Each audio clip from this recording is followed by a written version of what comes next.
And that concludes our regular calendar of cases. The last one for today is file number 0508-20-0036.1 TDG 20001. The applicant is Paul Robert Bade. And this is a continuation of the case that was presented last month. See the May 2021 meeting minutes for the background and discussion. This matter was tabled in May to be continued at this meeting. Mr. Bade was giving his presentation on his assessment. Since that time, he's provided some additional information, which was provided to the council members. The Bureau staff position remains the same. We are giving Mr. Bade the opportunity to present his case. Staff is prepared to address any questions that council may have regarding this. Because of a matter of time, I might suggest, because we ran out of time last month, that perhaps we allow Mr. Bade the opportunity to go through his presentation, and then the council can hold their questions at the end, because we kind of started questions last time around and we didn't have time for Mr. Bade to finish his presentation. Okay, Mr. Bade, if you would. I just really quick, Madam Chairwoman, I just want to make a really quick note too. Yes, At the beginning of this presentation at the last meeting, Council Member DiBerardino, you asked me if you should recuse yourself because you knew Mr. Weissman. And I said that just knowing Mr. Weissman was not enough to merit recusal. As I was going back over the recording of the last meeting, I think after that, during the presentation, you mentioned something along the lines of that you had been involved with the bank that was involved with financing the development of this community. That might be enough to rise to the level of needing recusal. So for today, I would suggest to recuse yourself if there are any votes. And then after this meeting, I would recommend seeking an opinion from the DEP ethics officer on that. Okay, I was going to state to Madam Chairman and the rest of the members that I was going to recuse myself today. I actually did indicate in my last, at the last meeting, that I was recusing myself as to the vote. I just wanted to make a comment with regards to the type of individual and thoroughness of Mr. Weissman in our business dealings. So I will not be making any other additional comments on this, and hopefully Tom can stay on the line and enable us to have a quorum to vote on it. So at this point, thank you. I will make no further comments. It sounded like Tom was going to leave in 10 minutes. yes, he was, but I was not under the impression that we would be taking a vote on this application at the conclusion of the presentations. Am I correct in that? That would be up to the council if they are ready to render a vote or a decision. I guess that's going to be subject to the results of this.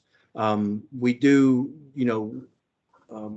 so I think with that, we should probably get on with the. Let me do the presentation and then we can talk about the path forward. So thanks everyone for giving me this opportunity to follow up on my prior presentation. If you could pull up the supplemental PowerPoint that I sent, or actually it's in the meantime, I can start talking. So I'm sure you recall that I'm the owner of the house and lot located at 109 Brigantine Drive in Ocean City Homes. And last month we discussed that the intent of the 1978 grant was to convey all of the state's interest in Ocean City Homes development. We showed that there was no logical reason for Ocean City Homes or the state to have bargained for anything less than all of the state's interest. In today's meeting, I'm going to start by reviewing the language in the grant and show that the agreement section contains the language that the state is conveying all that tract of land now or formerly flowed by tidewaters in the lands owned by Ocean City Homes with 2 deeds. Next, we will review Mr. Weissman's statement of intent, and we will look at the actions of the council, which reinforce that the intent of the state was to grant all of the state's interest. After that, we will get into the meat of my latest research, which indicates that my tributary wasn't on the grant map in 1968, simply because the council looked at an 1890 topographic map, which would have been the last map prior to the construction of the railroad, and voted no claim of interest to all the meadowlands shown on John Walker's 1966 map, and that would have included my property. At that point, I'm hopeful that the council may simply want to issue me a confirmatory grant as requested. If not, we can look at the state's firm policy of the 1970s holding the original title holder, i.e. Ocean City Homes, responsible for the grant. We can also discuss the fact that the 1885-1886 CGS maps depict my tributary as not being on my property. Similarly, we can discuss the 1928 grant to the Atlantic City Railroad, which depicts my tributary as being sufficiently to the west of where the state claims it to have been, such that it would again not be on my property. We can also look at who created the grant map, although this is pretty irrelevant given that the state was responsible for fixing the boundaries, and clearly the state was good with any map that it would incorporate into the map for the grant that it was preparing. Finally, we will conclude that the language in the grant, combined with the extrinsic evidence which I presented, clearly shows that the state has no interest in my property. So if you can go to the next slide, slide 2. Christina, that's cutting it off. Maybe don't show it in slideshow and just so you can see the full screen. Yeah, I don't know why that's not. Yeah, it's kind of odd. Because it's actually oh, did I send you a PowerPoint? I thought I sent you a PDF. You did send a PDF, but if we do a PDF, it won't show it in the recording. But we did try and go over it and it did work, but computers have been really weird today, so I apologize. Not a problem. Anyway, yeah, I'll try and zoom in as best as I can if anybody. This was just an index to help the council members review the material. So we can actually go on to the next slide. So last month, you may have been a little confused during the discussion of the grant language. So I just wanted to take a few minutes here to make sure that we are all on the same page. So the next slide. Here's the structure of the grant document.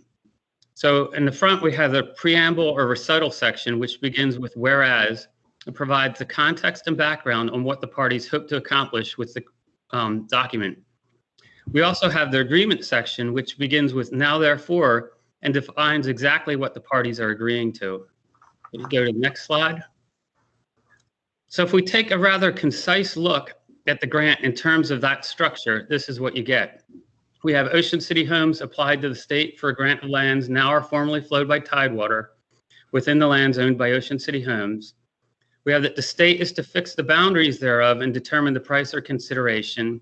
And we know that the council approved the grant of lands that the state had identified.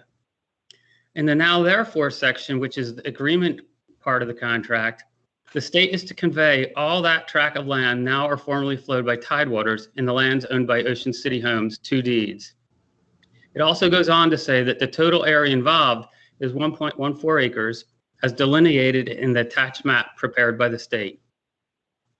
So if you go to the next slide, this is the actual excerpt from the agreement section of the 1978 grant, which supports my assertion that the state intended to convey all that tract of land now or formerly flowed by Tidewaters within the Ocean City Homes development. As Joe Graves has previously noted, the section goes on to say that the lands intended to be granted are shown in the map. While we might have initially perceived this to be a contradiction, I have uncovered evidence that I will show you shortly that prior to executing this grant, the council representing the state had voted that it had no claim of interest to everything other than the tributaries shown in the map. Thus, there really isn't any ambiguity in this grant. The state was conveying all its remaining interest in the Ocean City Homes development. Next slide. Last month, we talked about Mr. Weissman's email.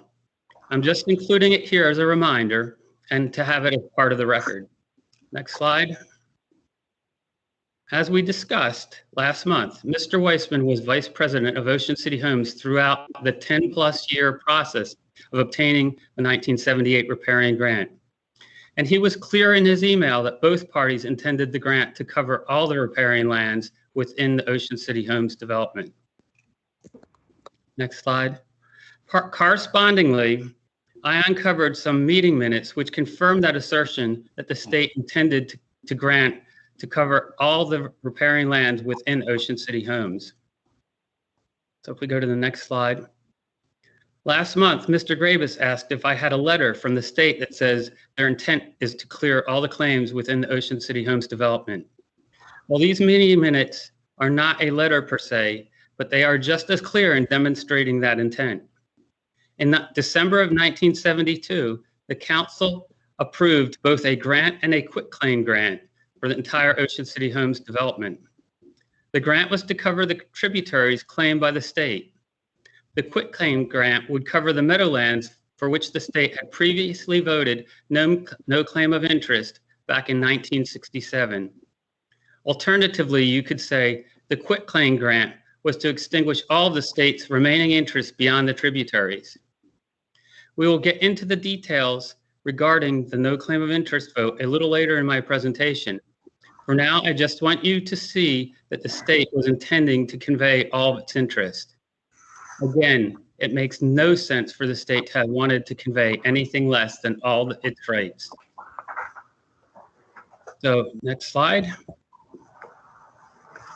So now let's talk about the state's vote of no claim interest to my property, or in other words, why the former tributary wasn't shown on the grant map. Next slide. Now we can go to the next slide. Here are the Resource Development Council's meeting minutes from May 10th, 1967.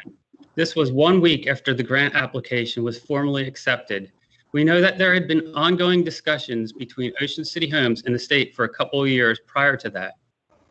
At that time, Ocean City Homes and the state were looking toward a grant to cover the entire 90 acres owned by Ocean City Homes.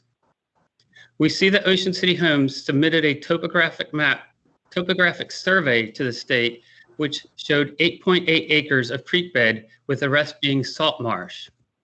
Ocean City Homes was clearly entitled to rely on a state licensed surveyor to create this topographic map for the state. And there's no rational reason for the surveyor to be doing anything nefarious. John Walker, who was a surveyor, was a predominant surveyor in Ocean City at that time. He was highly respected and again licensed by the state.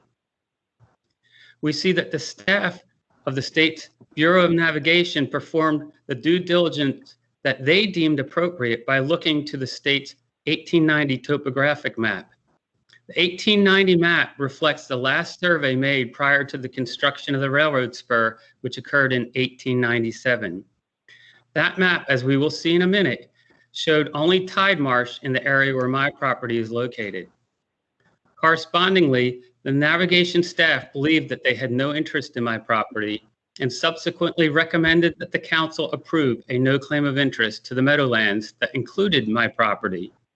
The council voted and approved that no claim of interest. Ocean City Homes was clearly entitled to rely on the conclusions of the Navigation Bureau and the corresponding vote of no claim of interest by the Resource Council. After all, the grant specifically designates the state as the party responsible for determining its claims. Next slide. This is a letter that Ocean City Homes received from the state. Ocean City Homes was again clearly entitled to rely on this vote of no claim of interest by the Resource Council.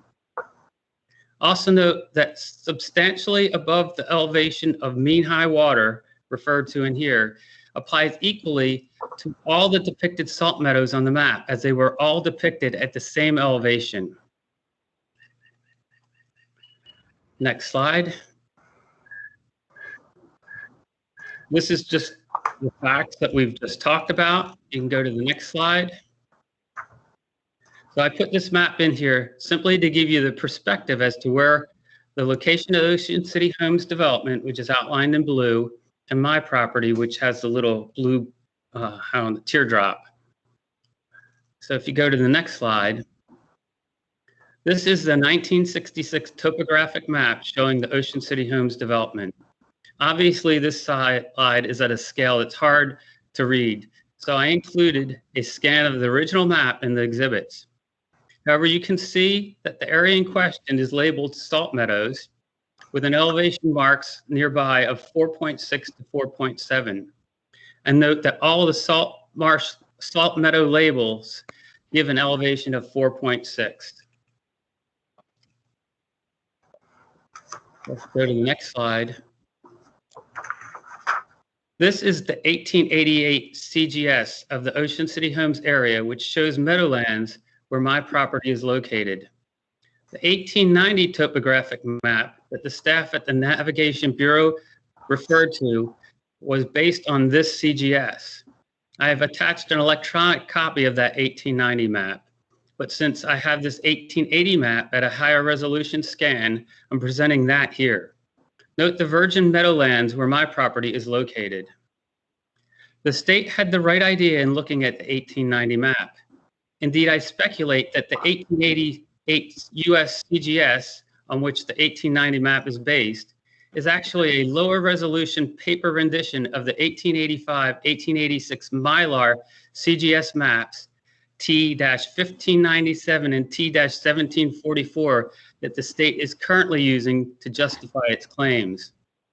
We know that the state would have gotten it right if it had taken a deeper look by consulting the more detailed Mylar version, which they apparently didn't do. Indeed, the state may have also gotten it right if they had consulted the 1940 aerial panchromatic photos, which we know that the state had access to prior to the execution of the 1978 grant. The next slide. In summary, the state chose to rely on the 1966 survey by licensed surveyor John Walker, which was done at a single point in time. As the meeting minutes show, the state felt that looking at the 1890 state topographic map was sufficient due diligence to determine its claims. The state would have had access to the more detailed Mylar sheets of the 1885-1886 CGS had they chosen to look at them. The council had authority to grant a no claim of interest and voted to approve a no claim of interest to that area that encompassed my property. And clearly, Ocean City Homes was entitled to rely on that no claim of interest, which the council approved. So before we move on, let's review the facts one last time. The grant language identifies the state as the party responsible to fix the boundaries of the lands now or formerly flowed, i.e. to identify its claims.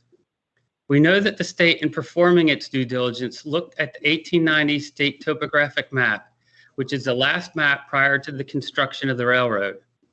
Correspondingly, that map did not show a tributary in my property. Based on the recommendation of staff in the Bureau of Navigation, the state voted no claim of interest to the meadowlands that included my property. Given that no claim of interest vote, as well as the 1972 vote to correspondingly approve a quitclaim grant, as we discussed on earlier on slide 10, we can now see that the grant language is unambiguous as to the intent of the grant being to extinguish all of the state's interest in the Ocean City Homes development. The grant specifically says that the state conveys all that tract of land now or formerly flowed by tidewaters in the Ocean City Homes development. So now we have put together all the pieces of the puzzle, and we have seen Mr. Weissman's statement as to the intent of the grant to convey all the state's interest.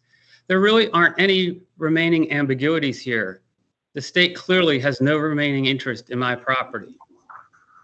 Furthermore, I'd like to point out that by 1978, when the grant was actually signed, the state had all of today's evidence available to them, including the 1940 aerial panchromatic photographs on which the state is currently basing its claims.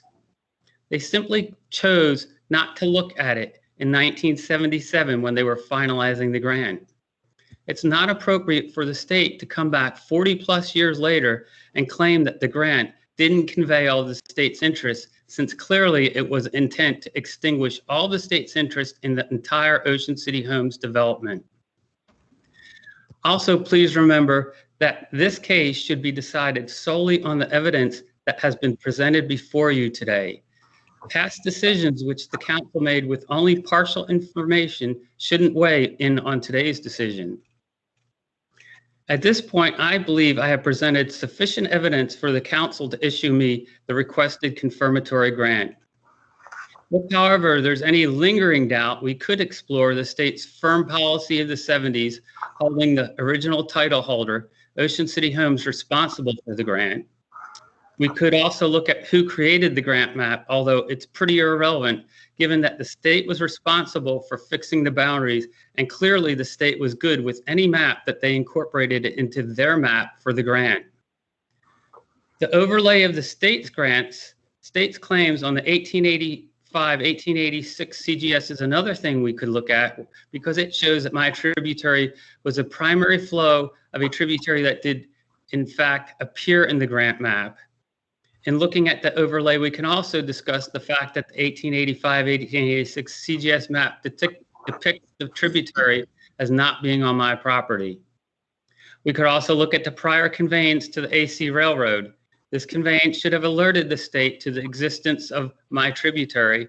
And furthermore, the 1928 grant to the AC Railroad depicts my tributary as being sufficiently to the west of where the state claims it to have been, such that that tributary would again not be on my property. We could look at the deeds that Joe Grabus was interested in last week or last month that flowed the grant to the properties that had already been titled all out. So again, please remember that this case should be decided solely on the evidence that has been put before you.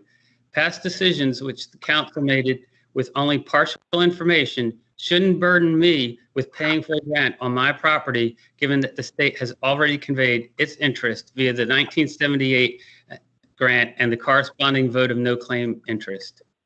So I'm going to stop there and take any questions. And if you guys feel like you want to, we can review some of those other materials, but this is the main part of my presentation.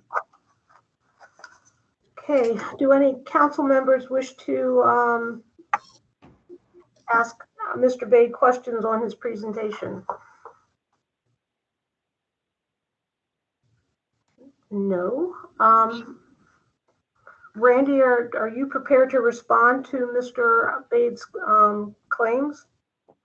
Yes, if you would like, I can start with responding. I think most of this, he was talking about the intent per Mr. Weissman's email. Christina, if you can pull up the information on the intent per Weissman's email pertaining to this grant.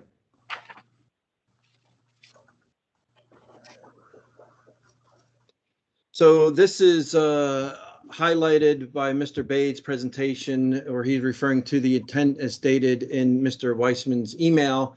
And you have a copy of the email here, a recent email in May of 2021 by Mr. Weissman, talking about his recollection of what transpired back in the 1970s. And he's talking about their attorney was clearly involved with this, and that they requested a riparian grant to cover all of the lands of Ocean City Homes as requested. I think the file record is clear that the original application that was submitted by them included the wetland area to the west of the developed portion, which was subsequently deeded back to the state as part of the compensation for the grant that ultimately gets delivered. So, you know, I don't know if Mr. Weissman's recollection when he's referring to all of the lands is referring to both the developed and undeveloped portions. However, let's take a look at what was stated by Mr. Weissman at the time that the grant was being finalized and issued in 1977. So if we can go to the next slide. So this is a copy of a June 10th, 1977 letter by Mr. Weissman referencing the, I highlighted just completed negotiations with the state, and also references the June 8th, 1977 approval by council, which just took place. So if you go, and this is by Mr. Weissman, and then if you go to the next slide, I focus in on some of the items within that letter so you can see it better. Again, it's a June 10th, 1977 letter by Mr. Weissman, right after he completed negotiations with the state and right after the council voted to approve the grant that eventually gets issued. That approval was granted on June 8th. He mentioned several times that it's for the 1.14 acres that the state will deed to them as shown on the enclosed map.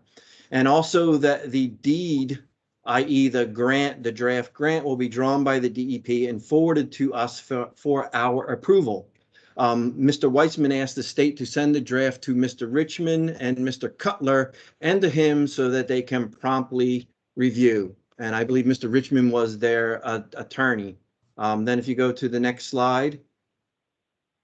This is a copy of a July 22nd, 1977 letter from the state to Mr. Richmond on behalf of Ocean City Homes, with Mr. Weissman and Mr. Cutler both copied. And these are all the individuals Mr. Weissman requested to be copied to review the draft grant document that's provided to them. And the letter states that if it's satisfactory as drawn, please advise, and subsequently the document is issued.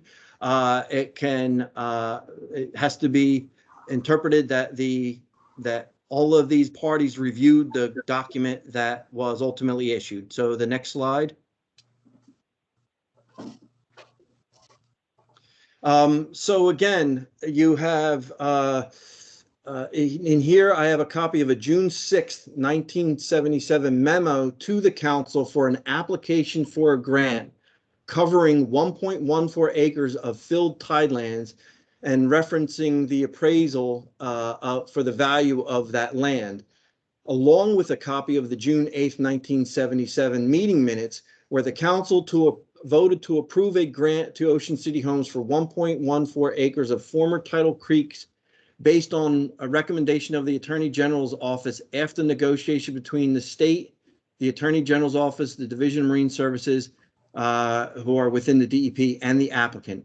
Also note that the council also rescinded its prior actions pertaining to this site and application. And below is, again, from the letter that I was just talking about from Mr. Weissman in 1977, talking about just completing negotiations with the state and noting approval by the council, which also took place on June 8th, 1977. If you go to the next slide, please. And this is the full June 6, 1977 memo that was sent to the council about the application they are voting on. I highlighted some sections that the application for the grant covers 1.14 acres. It explains the valuation for the 1.14 acres being conveyed. It references negotiations with the state and the applicant. It was noted that the 1.14 acres are already filled and that construction of the housing development had taken place. And it further describes in the negotiations to include deeding of the rest of the undeveloped areas. That would be the wetlands to the west as partial compensation for the grant. Is there any other slides after that? No. So Rand, Mr. Beers, Yes. I still don't see where you say any documentation that says that there was an intent to exclude something claimed by the state. The state had voted that they didn't own anything other than the 1.14 acres, and therefore there's no rational reason for him to not be talking about 1.14 acres, because the state has already said all we own are these tributaries. And then you have the grant, which says we're conveying everything that we own. And here it is in this map. The map actually reinforces the fact that that's everything that the state claims is those tributaries. So the state decided back in '67, when they looked at that topographic map from 1890, that that was all they owned were those tributaries. And the state, if you could pull up the intent of the grant, implied by the other information that the council later voted to rescind all of their prior actions. So you have a history here, and you can't ignore the history, right? This is the extrinsic evidence. In 67, they voted no claim of interest on everything other than those tributaries, right? And then in 72, they went and they met again, and I sent you the email where Weissman gave a summary that says, you guys voted no claim of interest in 67. But they also voted in 72. They then subsequently, I guess some of the policies had changed or whatever, and they decided to do a quit claim grant and a grant, right? So that's the history. Again, clearing all the state's interest. 78 comes along and they say, okay, they're using a different form or whatever, and they write a grant and it says, we're conveying everything that we own, and here's a map that shows it. So they're saying, again, all we own is the tributaries. If I may, Mr. Bade, to go to the next slide again, this is Mr. Bade's interpretation of the history of this case. So the next slide. So there was a lot of talk about what was the intent. And you look at this letter as a March 2nd, 1973 follow-up letter by the state to Ocean City Homes, Mr. Weissman, and it mentions that the council voted to rescind its action of December 8th, 1971, and it said it's reconsidered its application. It rescinded its action from 1971, and the letter ends with, after the prepared instrument is submitted for your approval, the grant will be forwarded to the various state signatories for final approval, and then it ends with, it is essential to call to your attention that until final approvals from the authorized state officials are obtained and delivery is made, the state has not conveyed its title, nor has it intended to convey its title. Therefore, any prior actions by the council are moot on this matter, and it's the final grant document that prevails for this case. And the same or similar statement was repeated multiple times after various votes of the council members to Ocean City Homes and Mr. Weissman over the course of the application process. So are you claiming that the grant is ambiguous? No, I am not claiming that the grant is ambiguous. So then how do you reconcile, if you pull up my slide 6, that says that it's conveying all the tract of land formerly flowed by tidewaters within the city of Ocean City, blah, blah, blah, all the lands owned by Ocean City Homes? We can go to the language of the grant. I'm prepared to address that too, if that's what the council would like. There's additional information. It's clear, and there's no ambiguity because you look at the extrinsic evidence of the past history and you say, it's clear. They wanted all the homes, which is the way it first starts out saying in the grant language in the now therefore section. So let's pull up the now therefore section if you want, or you can just pull up slide 6. If I might say respectfully, your interpretation of the grant is short-sighted. A grant conveys what is described within it. And just pointing, wait a minute, just pointing to the first part of the description and not recognizing the 1.14 acres is not a proper way to interpret a deed. A deed is interpreted strictly based upon the four corners. Extrinsic evidence can be considered in a court of law, which we are not, okay? We're looking at this at the four corners of this document, and it's clear that this document, that this grant, conveys no more than 1.14 acres. You can make an argument about what the state might claim, but you can't make an argument that this deed conveys any more than 1.14 acres, because that's exactly what this deed conveys. I completely disagree, Joe. And you can. And the reason I disagree is because it's what what the grant says, okay, what the parties understood they were doing and saying and signing is what matters. No, And what the matters parties- is what's the in parties- the grant. Let me finish. If you pull up the grant and let's talk about it. Pull up the grant and pull up my slide 6. Would council like me to do that? Your slide 6 is chopped up pieces of the grant. Then You pull have up to the look at the grant whole document. grant. You have it, Joe. Pull it up. I don't have it. Okay, You wanna I'm not pull gonna up- go looking you- for it. If you have it, and you want to present it to me, put it up on the screen. It's Exhibit 2. I gave it to you guys last Christina, week. I sent a copy of just the grant. You want to pull up the grant document? Wanna pull that up. Yep, I'm working on it right Send a now. copy to council of the grant, Randy? The council has that, yes, with all the information provided in there. We have just a copy of the grant itself, so this is the grant document. Can you Okay, see so it? turn to the next page because we're worried about, we're talking about the now where therefore section. The other's just background like Mr. Grabus pointed out last time.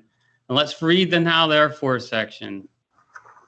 Okay, the state of New Jersey acting by and through the division, the governor and the commission of the EPA Environmental Protection, the majority of the members of the council approving and blah, blah, blah, said above set forth duly paid by the grantee to the state, the receipt thereof does hereby grant, bargain, sell, and convey unto Ocean City Homes, Inc., a corporation of the state of New Jersey, and to its successors, or signs forever all that tract of land now or formerly flowed by tidewaters, situate in the city of Ocean City, in the Cape May County, fronting and abutting the lands acquired by these two deeds, by the grantee here been described by these two deeds, right? So it's saying we're granting them everything in. No, it's not saying that.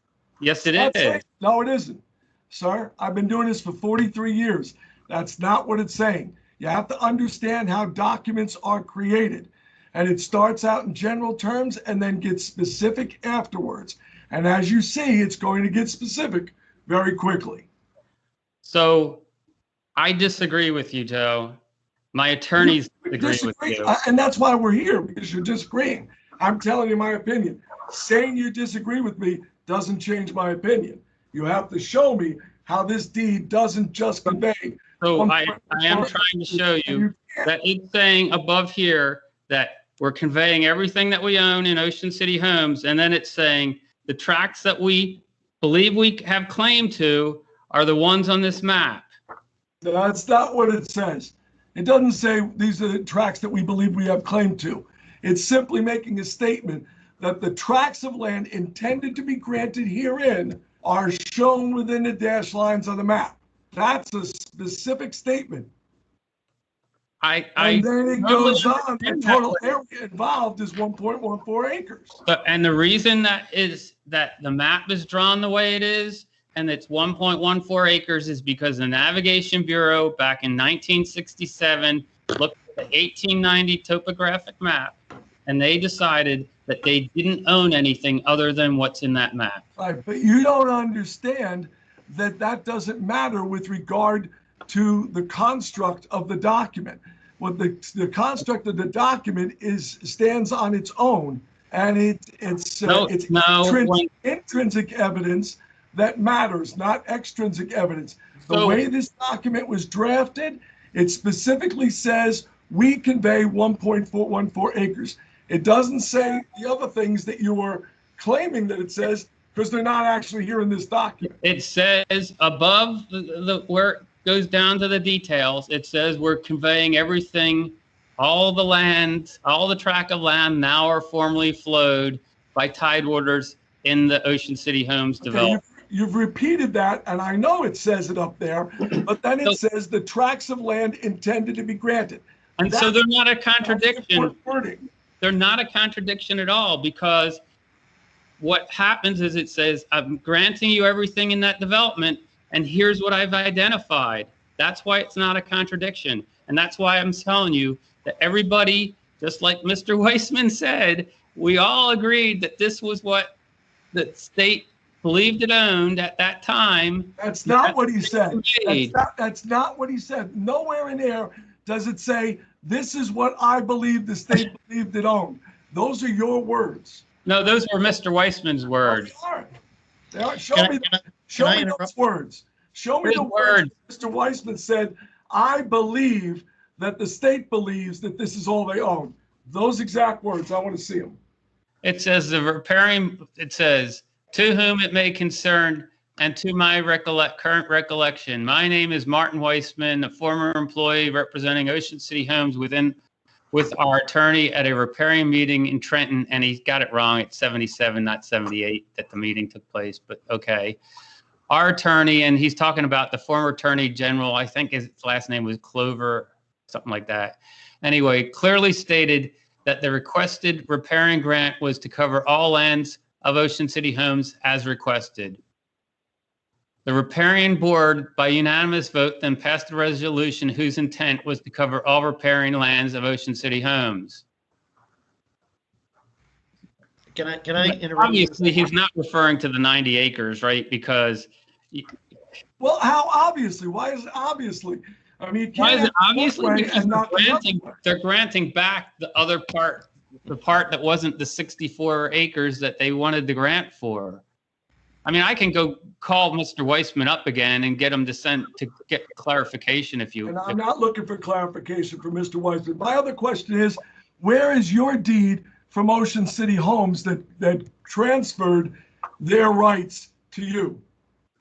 So what Or your happened was successor, the Attorney General met and they came up with a map, right? They had the grant map and they overlaid Walker's map that showed all the blocks and streets. What do you call it? Blocks and the tax map, basically. And they said, oh, these are the homes that are affected by that grant. And they said, we need to flow that to them before we're even going to let Ocean City Homes have this grant. Right. And so that's all what they this did. stuff. You were not there, and this is stuff you believe, but you can't know that they actually said the things that you're saying. You believe There's said- a letter. I don't know if you've read everything. There's I don't know it 237. all. Really, gentlemen, There was a letter that said that said they, actually, let me pull that up. I'll read it to you. Hold on. It was one of the exhibits that I think I didn't send you because there's just too, you could send everything.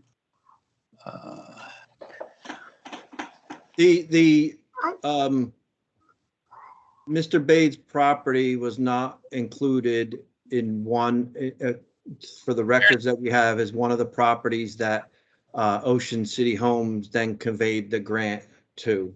Right, because it didn't make any sense to convey it to my property because it didn't show up in the map and the state didn't claim any ownership over there. Because it was the intent of the grant to convey the 1.14 acres as represented on the plans provided by the applicant. And it was noted that when the application was being submitted, that portions of the property were already filled and under development. You mentioned yourself, Mr. Bade, I think last time around, that your parents' property was sold, the house was sold to the original occupant in 1969, I believe? Correct. Right. So here's the letter that I'm talking about. It's dated October 31st, 1977. We can't see that letter. You want me to mail it to you? If you'd want to email, I could forward it, but what letter are you referring to? It's the letter from Honorable Alan B. Rothstein, Deputy Attorney General at the time of October 31st, 1977. And it's actually to him from Richmond, Berry, Farron, and Tyler law offices in Haddonfield, New Jersey. And it's about the grant, and it says, I've here within enclosed the following documents that are approved by the Attorney General in connection with the grant from the state to Ocean City Homes Incorporated. And it goes on and lists the deeds, which you were talking about, that were subsequent, like deeding from what Ocean City Homes would get to the other properties. And then the last thing that it lists, which is number 6, it says a copy of a map made by Walker Privity Associates dated October 12th, 1977, which when overlaid on the state's map indicates the lands, streets, alleys, and blocks covered by the grant from the state to Ocean City Homes Incorporated. And then there's, I guess that's not the last thing, because there's a letter from the tax assessor and copy of resolution empowering making of these instruments. And it's those deed transfers align with the 1.14 acres as being conveyed via the grant, further indicating that the intent of the grant was for the 1.14 acres or those particular tidal streams as was represented on the plans provided by the applicant to the state at the time the application was being made and the grant was being delivered. So when you say the plans provided by the applicant, I assume you're talking about the 1966 topographic map done by the licensed surveyor, John Walker. Correct. So that's not plans per se. This is the property that I own. If you look at the 1968 law again, which wasn't really finalized until 68, right? It says that when you apply for a grant, all you really need to provide is a survey.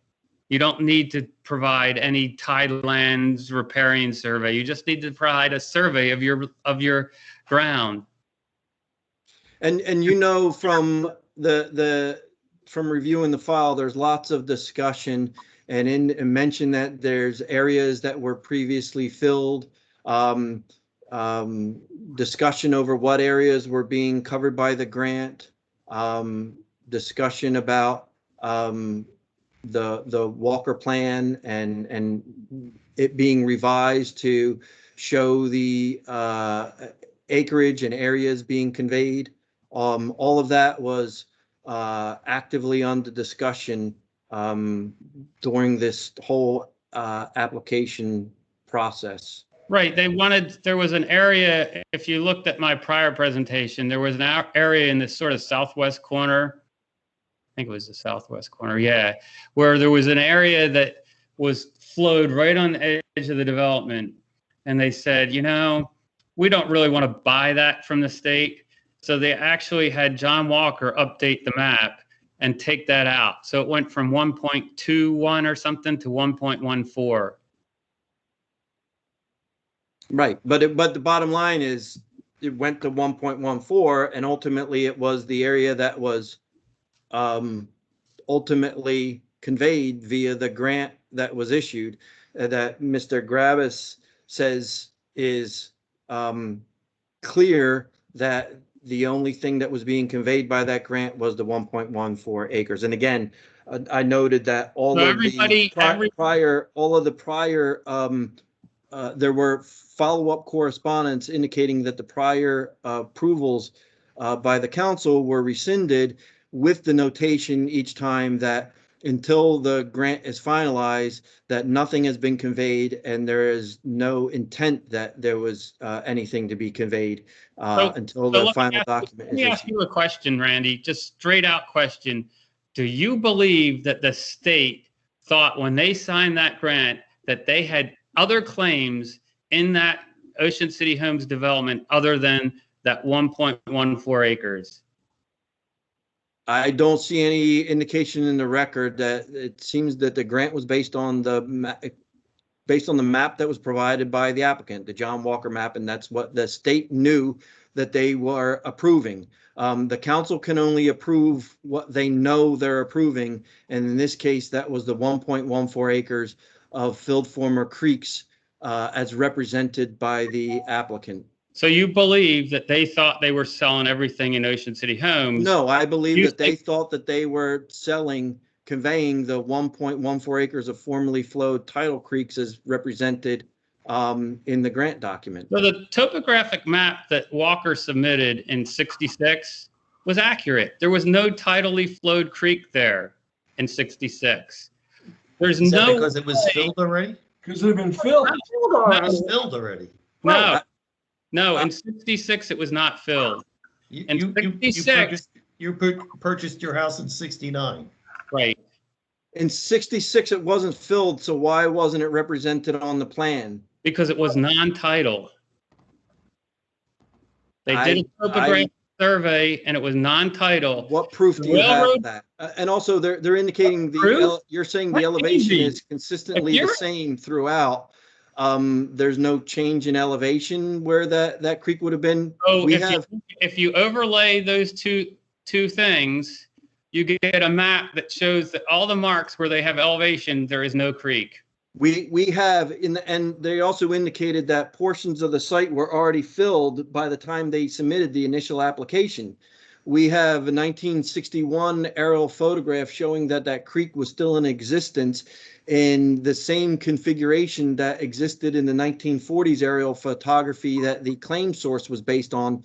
I've also seen on historic aerials a 1963 image showing that the creek is still there. According to the grant document, Ocean City Homes buys the property in 64. So By 66, 67, they are saying that they've already started to fill and develop the site and apply for the grant, and indicating that portions of the site have already been filled. So the evidence would indicate to me that Ocean City Homes, if that creek had been, any filling of that creek had been done by Ocean City Homes, and they did not identify that when they submitted their application to the state, that they had filled that former title creek. So there are no aerial photographs that show that being title.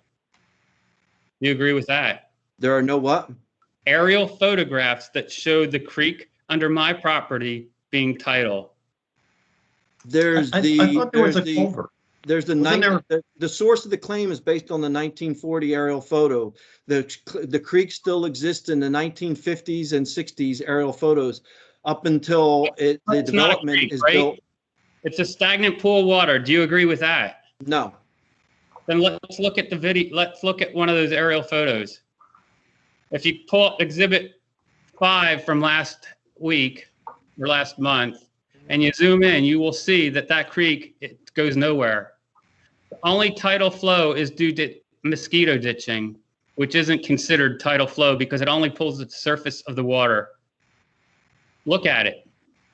I have the 62 pulled up right here. Show me where it connects to anything on your screen.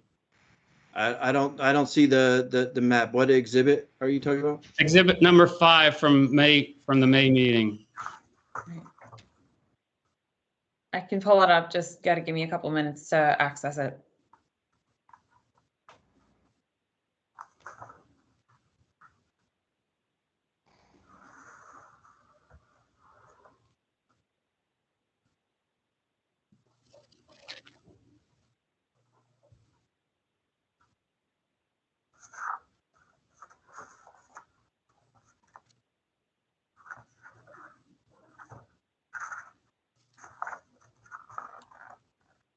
Number 5, correct? Yep, it's a 1962 aerial. There you are. You're gonna have to zoom in. I don't know where your property is. Okay, so I'd recommend you, let's see, first maybe, so you can see all the way over to the right, there's a little line that comes up that's a railroad, curves around, and then you'll see like there's a dot. See the white dot? Keep going. That's right there. So my property's a little bit further up than that, but it's in that same general area. Okay, so you'll see where that,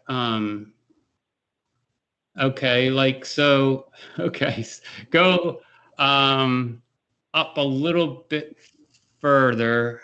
Okay, hold on. So you see if you see where the railroad curves around at the top and there's a diagonal line that kind of follows it down. This? No, down. This?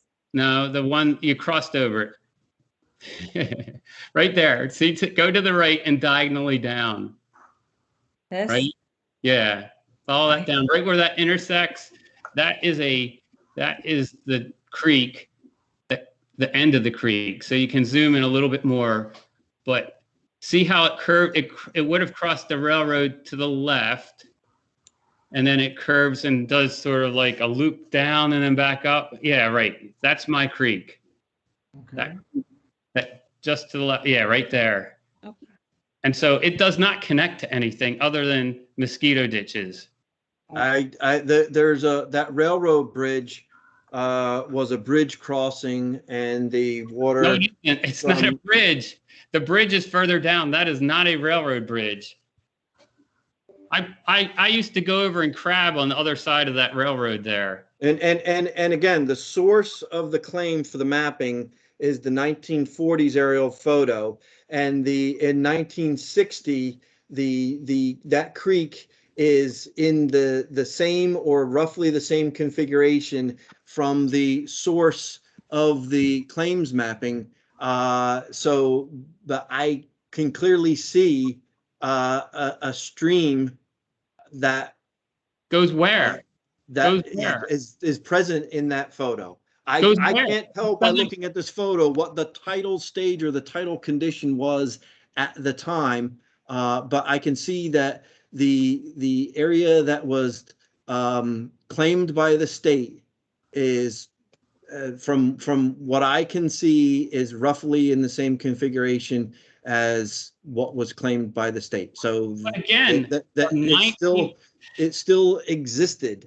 It existed as a ditch that was full water that didn't drain. It's not a tidal creek. Remember, it's now or formerly. It doesn't have to be drained at the time. My point is that when he did a survey, he went out there and surveyed it. That was non-tidal. It didn't show up on a topographic map. And the only way anybody would know that it was tidal is to rely on the state to tell us that. Ocean City Homes was not omniscient. They couldn't, it was not their responsibility to go out and read the, 1885 Mylar to determine that the state had a claim there. It was the state's responsibility to do that. This is why your property would be eligible for the standard 75% good faith discount, because the claims mapping was completed after your parents purchased of the property. So that in consideration of the timing of the claims mapping and stuff factors that in on the discount that you would be eligible for in a subsequent grant, if that's what the council chooses to approve, because of the circumstance. But I see that the creek is still there, or the creek footprint is still there, however you want to characterize it.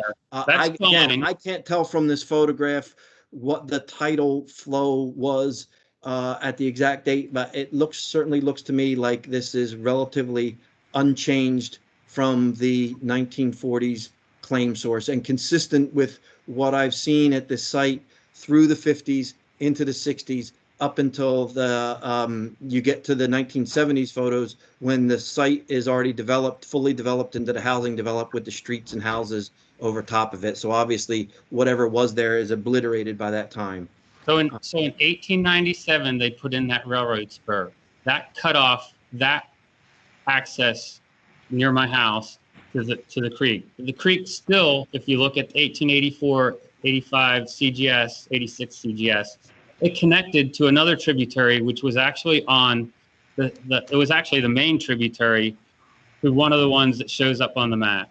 I disagree with your conclusions and interpretations of this. There was a grant for the railroad bridge as a bridge crossing and allowed flow to go under it. The state followed the mapping rules that were established and upheld by the courts in mapping this claim area. The state stands by the claim mapping in this area. So there was no railroad bridge built there. And I mean, that's a fact. And this tributary connected to the other tributary. It only cut off the northern entrance.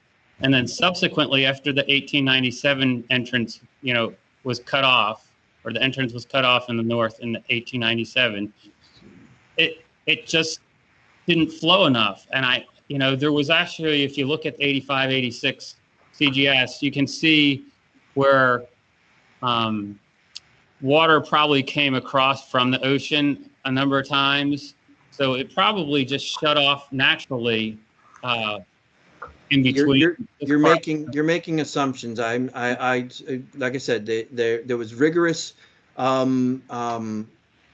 surveying of the claims, following strict rules. And again, So what are the strict rules? The state stands by the claims mapping.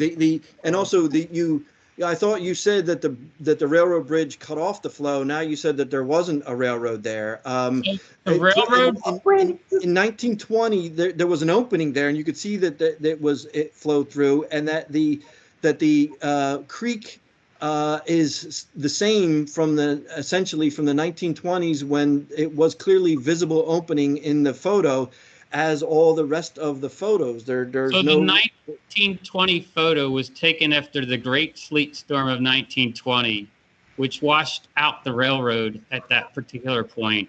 And subsequently, like 2 years later, the railroad was running again. So the railroad had been rebuilt. There was never a bridge there. The state stands by the claims mapping. And so now here in 2021, we have the grant, we have the deeds, and we have the maps claims filed in 1982. So I think, given that, do council members believe that after all of this presentation, that we can act on the issue of the confirmatory grant at this point in time? And I think that the history is, I don't want to say irrelevant, but what we have to look at, the fact that the state has asserted a claim by filing of the maps in 1982. So excuse me, Madam Chair, the state had all that same information in 78 when they made the grant. But there was a lot that transpired in between 1978 and 1982, when the state was directed by the legislature to map all tidelands, and which is what they did. It was a 10-year process, correct, Randy? Yeah, approximately a 10-year process. That's correct. The state was in the process of doing the mapping. In fact, for most of the state, the process probably started in earnest in or around 1977, and was completed by the mid 80s. So they were at that time just starting to collect and gather this information. It had to be analyzed as far as asserting the claims. There were enlargements made. It had to meet certain quality standards for survey accuracy, for control points, and all of that stuff. That work was, I would say, very much in its infancy, and it wasn't, and this was being done on a broad statewide basis, covering, almost a quarter of the entire state. So it's clear from the record that at the time that this grant was issued, as we talked about last month, looking at the reference data that was associated with the map, it references the site, the map provided by them. And again, as I mentioned in the file, there's lots of discussion about this map and having the map revised to show where the filled areas were, to show where, to have John Walker revise or calculate the area of that, the area to be conveyed under the grant. So, the record stands for itself, and the grant document stands for itself.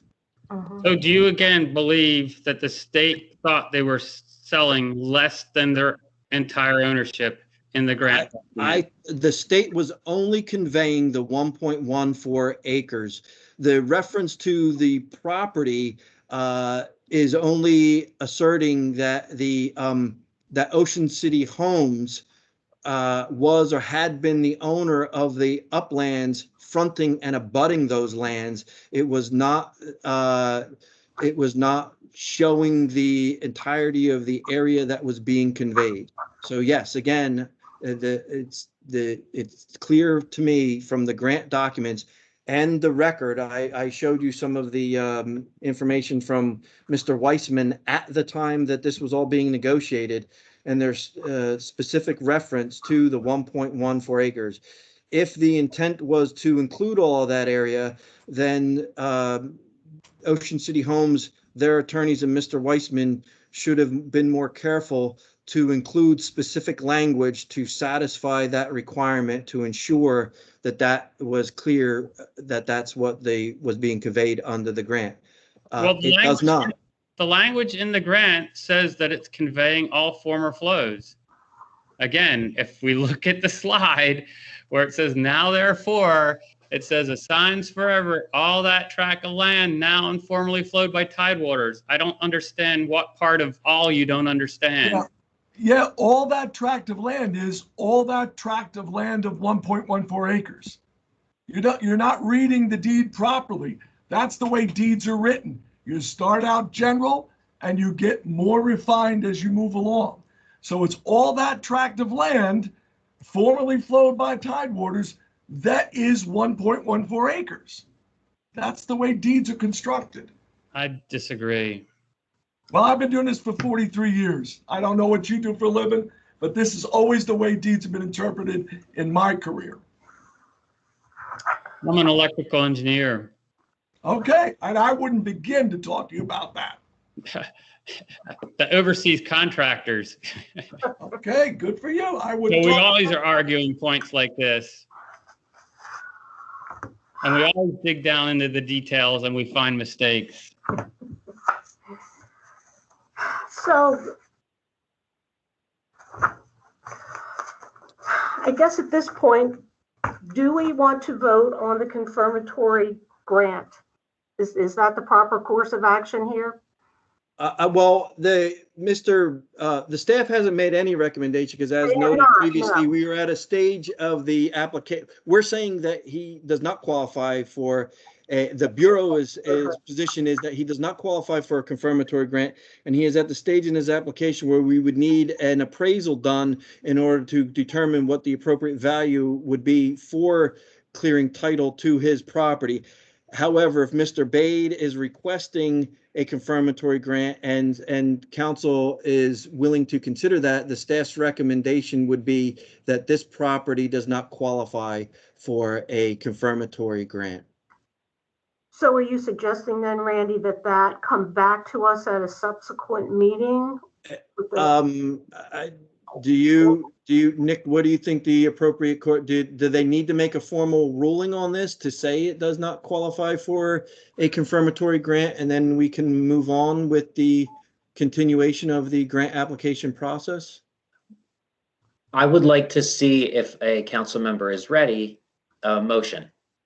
And then if someone wants to second it, that can be done, and then a vote can be taken. It's really up to the council and how they want to craft the motion. The motion could be, for example, to issue a confirmatory grant, and then we would see if that receives a second or not. And if it does, if it passes, or the motion could be to deny the confirmatory grant application. And then, yeah, go ahead, sorry. Just to be clear, in order to issue a confirmatory grant, we have to believe that the original grant actually covered the property. Correct. Right? Yes. You have and to. In this particular case, my position is that Mr. Bade is not the successor to that grant. Even if it did cover it, he's not the successor to the grant, because the grant didn't come until 79, and his people took title in, 69. So, and there's no deed from Ocean City Homes to him for any interest obtained under the grant. So therefore, he's not the successor to that grant.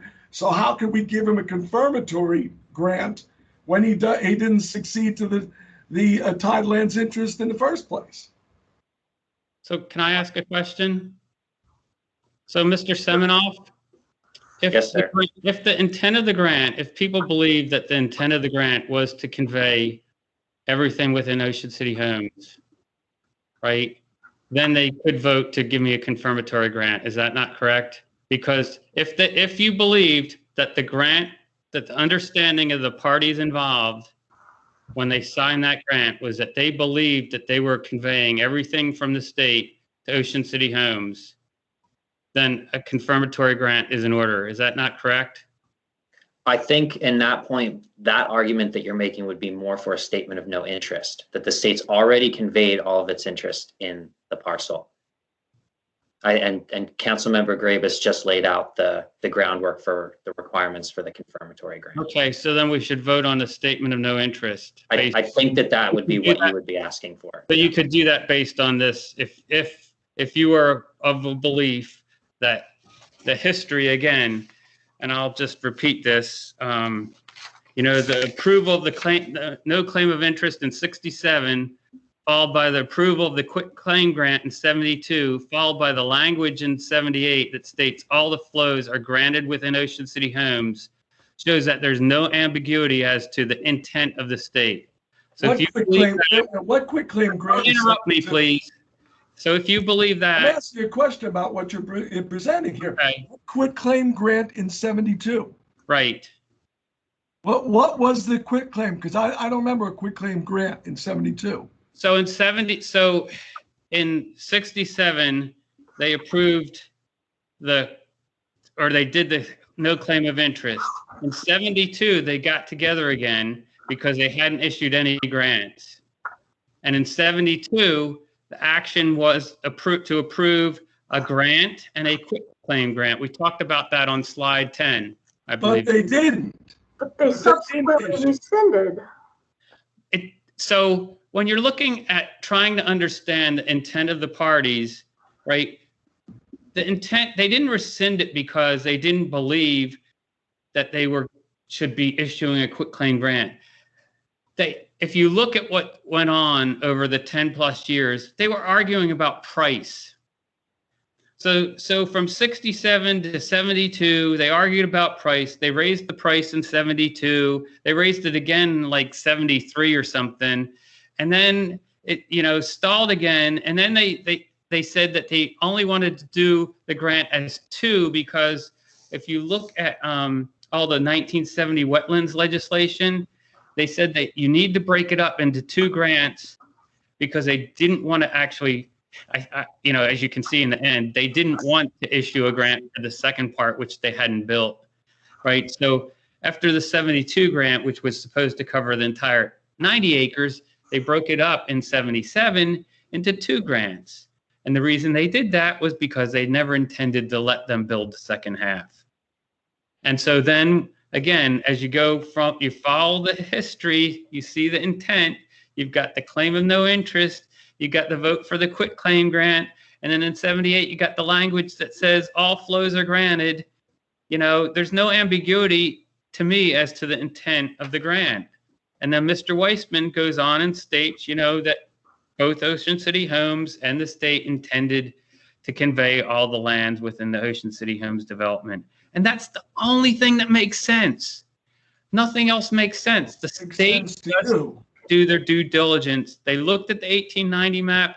They didn't see the tributary. Walker went out there, surveyed. He didn't include it because it was non-title, right? And so the state conveyed all its interest in the 78 grant.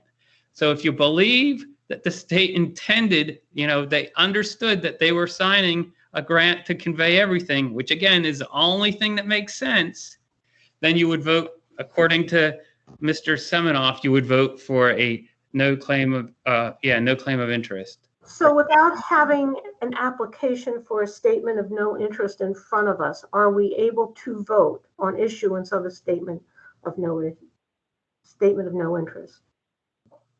I believe the council has done that in the past. Yes. Okay. Do I have a motion then to approve a statement of no interest for Mr. Bade's property?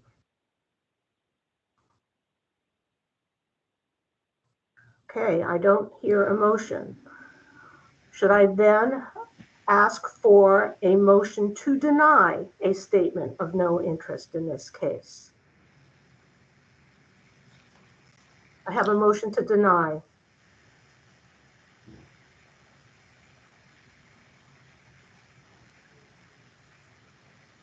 So did somebody make a motion? No, I'm asking for one. to deny a statement of no interest? Well, I mean, he hasn't applied for a statement of no Well, that's interest. the Right? question that was just asked. But we could preemptively approve a statement of no interest, but I don't see how we can deny something that hasn't been applied for. Okay. So then what we're doing is we're asking Mr. Bade to come back to council with an application for a statement of no interest. You could do that. Well, we could do a straw poll, to, not to waste his time. I would not support a statement of no interest. You would not? I would not. Neither would I. And there's only three of us here. In an anyway. effort to move Mr. Bates' grant application forward, I would say that I'm going to dumb it down to myself. I look at the 1920 aerials. That tributary was clearly there in 1920. In 1966 or 1963 aerials, the remnants of that tributary is still there. Your 1966 survey shows elevations clearly, doesn't show that remnants of the tributary. They didn't show that stream in your application, and I still feel it's the applicant's obligation to submit accurate maps to get the grants that he's applying for. And I don't think they did that in 1966, and the maps that you're relying on, I don't think warrant a statement of no interest. And they had plenty of opportunities subsequent to the 1960 filing to correct it, and they did not. So the 1920 map, just for the record, only shows a breach in the railroad due to the great sleet storm of 1920. But you have to agree that they filled it back in again. And it So shows the on. tributary was there and it's filled. Yeah. And I have no. Formally. I The fact that they may have stopped it up doesn't stop it from being claimed by the state of New Jersey. Right. So I am not claiming in any way, shape, or form that there was not a tributary in the area of my house. I don't know that it was on my property because 85 and 86 CGS shows it somewhere else. But I am not claiming that there's not a tributary. What I am claiming, again, is that the state made a mistake. They looked at the 1890 map. They didn't do the due diligence of looking at the Atlantic City Railroad grant. They didn't do the due diligence of looking at the 1940 aerial photography, which they had at that time. And so by not doing the due diligence, when they signed the grant, they believed that they were agreeing to convey everything that they thought that they owned. So the grant is not ambiguous. The grant is saying they conveyed everything that they own. That's my claim. And the what was being conveyed was what was being represented by the applicant at the time as those areas that were formerly flowed by the tide but had already been filled by the time that they submit the application So to when the state. so that's not correct. So the applicant submitted a topographic map. If you look at the 68 law, you're not required to identify the streams. It's the state's responsibility. They submitted a topographic map. The topographic map had all the streams on it that were active at that time. The stream under my property was a stagnant pool of water. Mr. Bate, I have a quick question. We obviously have a disagreement as to the grant and what it conveyed, but we need to bring this matter to resolution. So what is the proper course to bring this matter to resolution? Is it for Mr. Bade to file an application for a statement of no interest? Or should he just, understanding what he's heard here and the feelings of the council members present, to move forward with a grant application?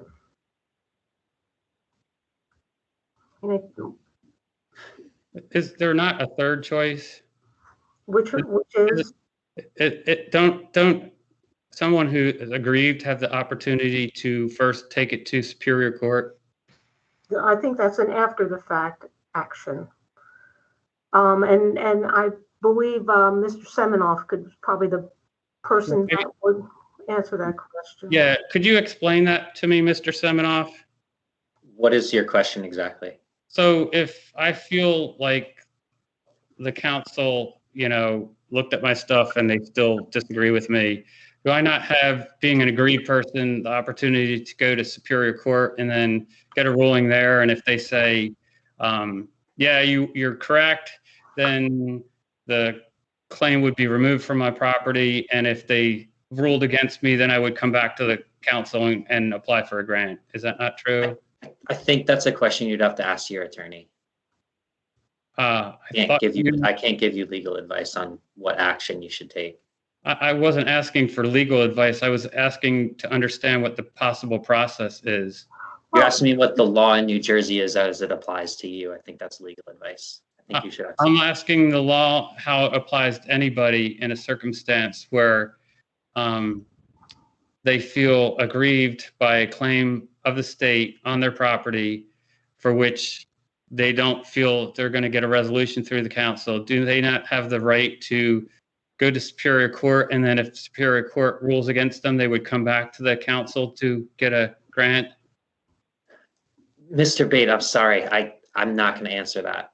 I don't want to tread that line of potentially giving you legal advice. I think Mr. Abbott can answer that question for you.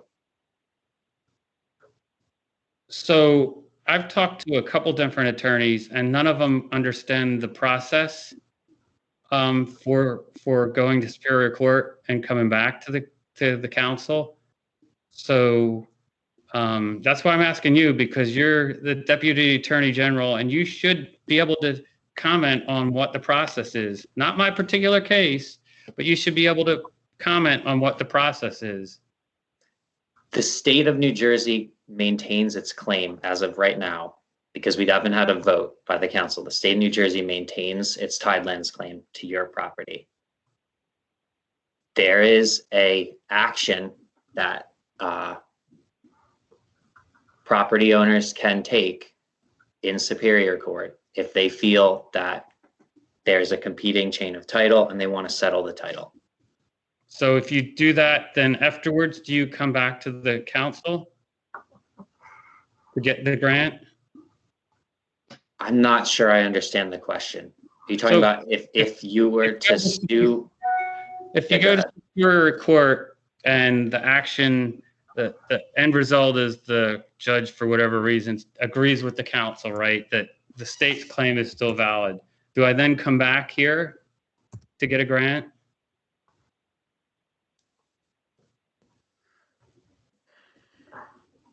I think you have to consult with your attorney. Yeah, You're really pushing the line on this, and I apologize, but I can't answer these questions comfortably. So then how do I get those questions answered? Talk to Mr. Abbott. With your attorney, Mr. Bade. He's your attorney.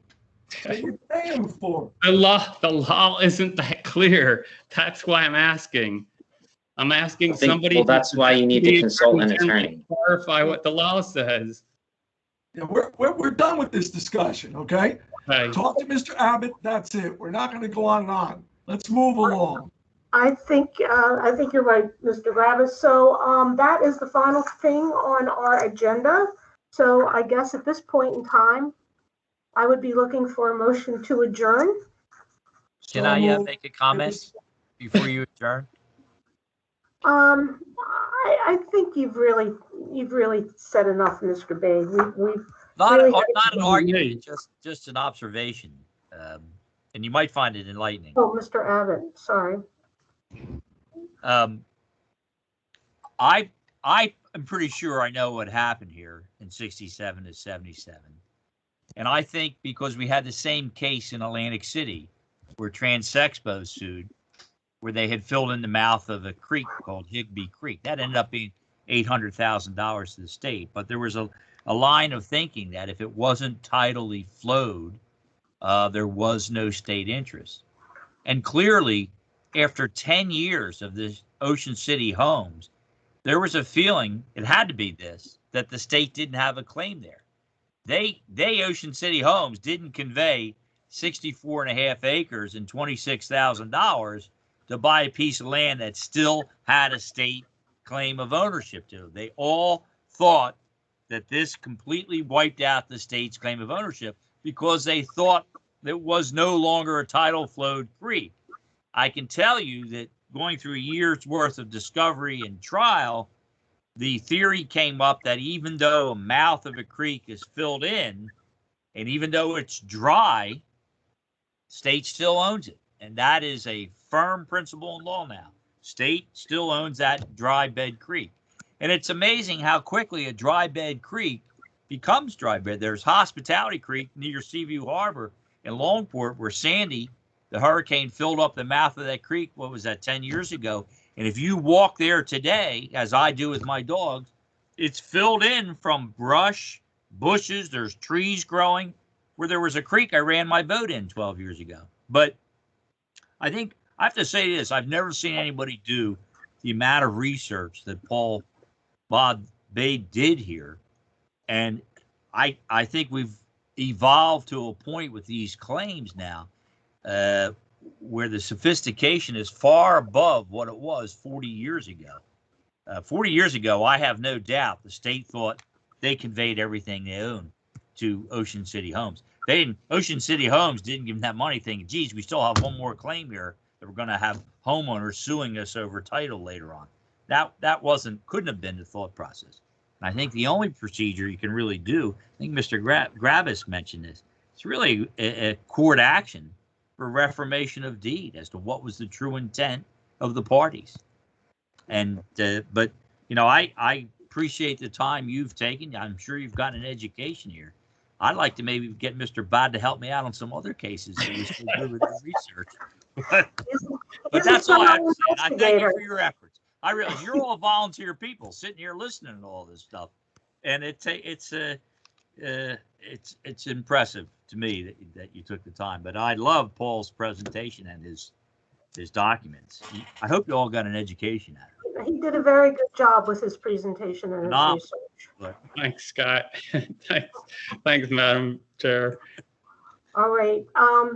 I think we had a motion and a second to adjourn. So all in favor? And thank you again for your thoroughness, Mr. Bade. Thanks. Have a good day. I just want to remind everybody that the next month's meeting, because of the July 4th holiday, is going to be held the second week, July 14th. And again, it's going to be held remotely until further notice. You can all go to the same web link to access all of the meetings. Thank you. So bye, everybody.